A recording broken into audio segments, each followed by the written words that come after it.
Welcome back. Now, the Member of Parliament for Bawku Central, Mahama Ayariga, has been found guilty of contempt of Parliament following investigations into bribery allegations against the Appointments Committee. The 5-member Jogate Committee concluded that Mahama Ayariga is in contempt of Parliament on the strength of Article 122 of the 1992 Constitution, Section 32 of the Parliamentary Act of 1965, and Orders 28 and 30, subsection 2 of the Standing Orders of Parliament. Jogate, chairman of the investigation committee, presented the report to Parliament. Mr. Speaker, the sanctions of contempt for Parliament may be found in the Parliamentary Act 1965, Act 300, the provisions of the Constitution, and the Standing Orders. Mr. Speaker, the sanctions include apology, Standing Orders 102, 2 and 3, reprimand or admonition, Section 35 of the Parliamentary Act, suspension from service of the House, Section 36 of the Parliamentary Act, expulsion of member, Section 35 of the Parliamentary Act. Mr. Speaker, your committee humbly observes that after critical evaluation of the evidence adduced, Honorable Mahama Ayariga was the person who gave credence to what was circulating on social media and other media platforms as a rumor. He was a member of Parliament who, in a Radio Gold interview at 5 p.m. on Friday, 27th January, repeated a rumor that the Appointments Committee had been bribed by the Minister of Energy designate, Honorable Bachada.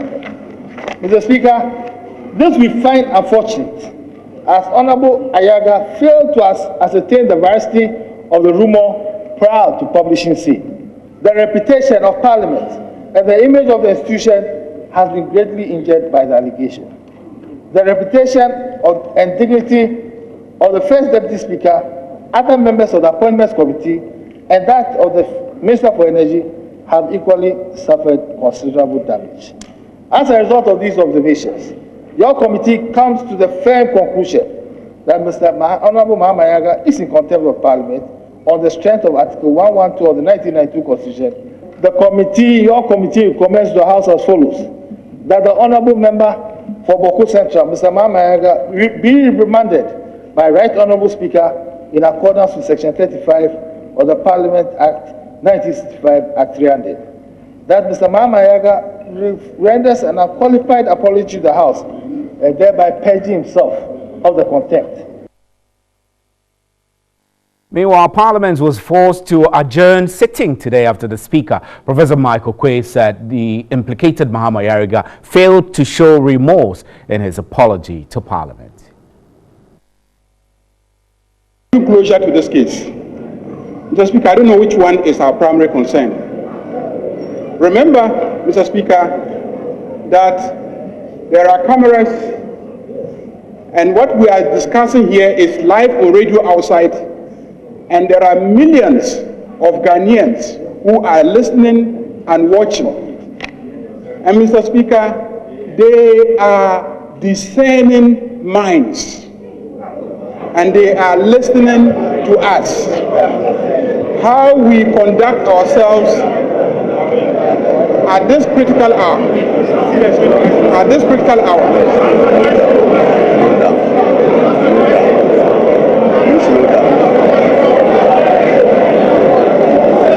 Don't let this go. You just go ahead. You go ahead.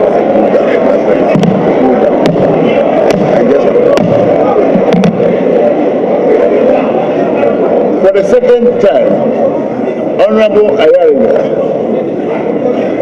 certainly Ghanaians have discernment,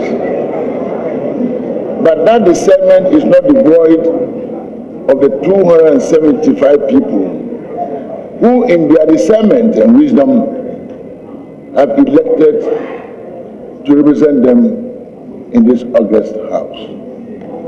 For the second time, I am respectfully advising you to pursue a course in your best interest. You may continue. I have every intention to show you utmost respect and act according to your directives. but I will do myself grave injustice if in rendering the apology, I do not point out certain matters that I also feel are important for you to advert your mind to. Mr. Speaker, in the first place, you set up a committee pursuant to Order 191. First legal question is, does that committee have the power to come to conclusions relating to matters of contempt? Does it have the power? You set it up to find facts and report the facts to you. Does it have the power to come to conclusions on matters of contempt which are clearly spelled out in Order 30, 31, and 32? If you call a witness in any criminal trial, he should also cross-examine the other side, so that you can come to the conclusion that will enable you to exact criminal sanctions. You didn't do that. Mr. Speaker, if you say I should apologize, I apologize.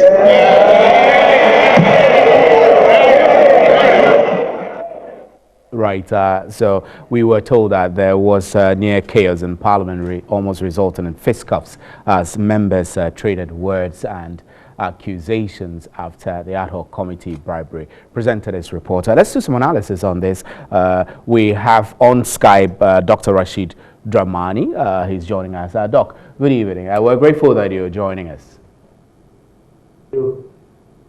Now, what is happening is a novelty. We also have Evelyn Tingma, our parliamentary correspondent. Evelyn, how are you? I'm fine. I know a lot took place in Parliament tonight, so I'll spend some time with you. Let me wrap up with Dr. Rashid Dramani. So, Doc, what is happening is a novelty. Mahama Ayariga is questioning whether the committee set up by the Speaker has the legal mandate or locus to come to a conclusion on a serious matter like contempt. What's your view on this? I think that this is very difficult, and at the risk of being in contempt of Parliament, I don't want to make any commentary that directly speaks to the outcome of the committee's report. I think that all I can say is that when this committee was set up, I knew that there were going to be one of two outcomes. Either one that confirms the allegations, and in which case the image of Parliament would have been dented, or one that exonerates Parliament and implicates Honorable Mahama Ayariga, and I think that that's the one that we saw today.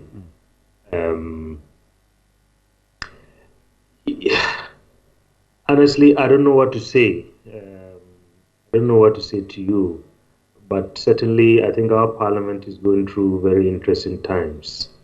And I think the hearings were in public.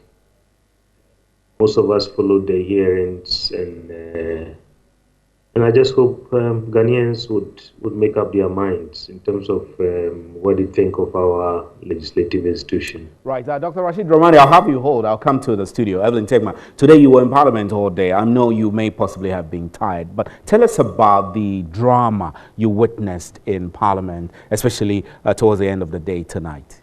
Well, basically, for reporters sitting up there, it was so difficult for us to tell what exactly triggered that particular festival. I mean, but I saw Honorable Sam George and another MP, the Okangwi Central MP, and I actually cannot tell what exactly prompted that. But I mean, at the end of the day, members of Parliament, I mean, try to stop them, and that exactly, I mean, it was successful. I know that we just heard the Mahama Ayariga addressing the speaker, and our understanding is that the speaker feels Ayariga was not remorseful enough in terms of parliamentary proceedings. Are you a very experienced reporter? What does this mean? Do you get the feeling that the speaker might prefer harsher reprimand or punishment to Mahama Ayariga because of this? Well, I would say that let's wait for the speaker ruling. I mean, before he adjourned the House, he did indicate that he will give his final ruling tomorrow. And so maybe he was expecting, if you listen to him on 2 occasions, or even on 3 occasions, no, on 2 occasions, he cautioned Ayariga to apologize straightforward so that they will move on. But, you know, he was expecting him to be kind of remorseful, like you said. But Ayariga also feels that, I mean, he's not been treated fairly, and so he wanted to make his point clear. Because like he was saying, I mean, people are in the gallery, Ghanaians are listening and watching, and so he needed to also prove a point that he is not guilty or whatsoever. But but I think he was not given that chance. So to do that. Yeah. So but did you get the chance yourself to engage some of the minority members or majority members, I mean, both sides of the House, on this report and what their thoughts are? After the proceedings, I spoke to Honorable Chairman, who is the majority chief whip, and well, he said that what Ayariga did was inappropriate. And so but he could not tell if the speaker tomorrow in his ruling will prefer a stiffer punishment for him, and he was even saying that the speaker could give Ayariga another chance to apologize, or he would decide to go the other way around. So we'll just wait tomorrow and see what the speaker. Do you get the impression that Boachi Jacko could go to court over this? I mean, because his right to go to court is still open, isn't he, as a citizen of this country? Well, I cannot tell. I cannot tell. If I tell you, I can say that I cannot tell, because I mean, listening to the report, I think he has been exonerated, because the report said that he was not guilty and he had not given money to members of the committee. So I do not see why he may want to go to court over it again. But I mean, it all lies on him. If he wants to, fine. But if not to, we wait to see. Right. Let's go back to Parliament and let's show you some of the chaotic scenes that resulted in near fisticuffs in Parliament. And this happened in Parliament a short while ago.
for the benefit of our listeners on 3FM, what we've just shown were exchanges of parliamentarians from both sides of the House trading accusations and against each other, throwing words around from one point of the House to the other. Evelyn, you witnessed this. What are you saying about this? Well, I think it all started, when Honorable Mahama Ayariga said told the speaker that, okay, if you tell me to apologize, I've apologized. And then I think it didn't go down well with Honorable Jose Wusu. So Jose Wusu got up and Mahama Ayariga also got up. And then the members from the majority side were telling Mahama Ayariga to sit down. You get it? And so that started the whole confusion, so to say. And I don't know what Honorable Suhini was really furious about somebody from the majority side said something that and then I think he didn't like it. Him so much. At a point in time, then he was referring to his chief whip. I don't know what happened, what the chief whip told him, his own chief whip. I don't know what he said. And that offended him also. And then he started... All the scenes we saw. Evelyn Tingba, we're grateful that you passed through to give us that narrative. Much. Evelyn Tingba is our parliamentary correspondent. So let's go back to the Skype now. Dr. Rashid Ramani, you're there. All of this is creating a lot of anxiety and emotions are flaring about. Those of us citizens who are watching don't know exactly what upset the members so much to throw the House into this much of chaos. So moving forward, do you think that the House should be conducting themselves in a way to perhaps restore confidence in the institution, or you would say that their image has not been battered any much? Well, I think the House will certainly have a lot to do because just this chaotic scene that you were showing, unfortunately, I'm not in Ghana right now, so I'm just sitting on my laptop here joining you by Skype. I couldn't see the scene, but I could hear what was going on. I mean, over the years, I've seen these things happen in many parliaments where it's gotten to the point where, chairs and weapons are thrown at MPs through at each other and so on. But never have we seen this happen in our parliament. And, already going into this scandal, I think there were a lot of things that have happened in the past that have created doubts in the minds of Ghanaians in terms of the credibility of our parliament. And this has only kind of muddied the waters, particularly what you've just shown. I think going forward, I hope that this was a first that we witnessed, that first time where we have an institution that is divided in terms of an issue that has been brought, an allegation by one member against if you like, another, in this case, a leader.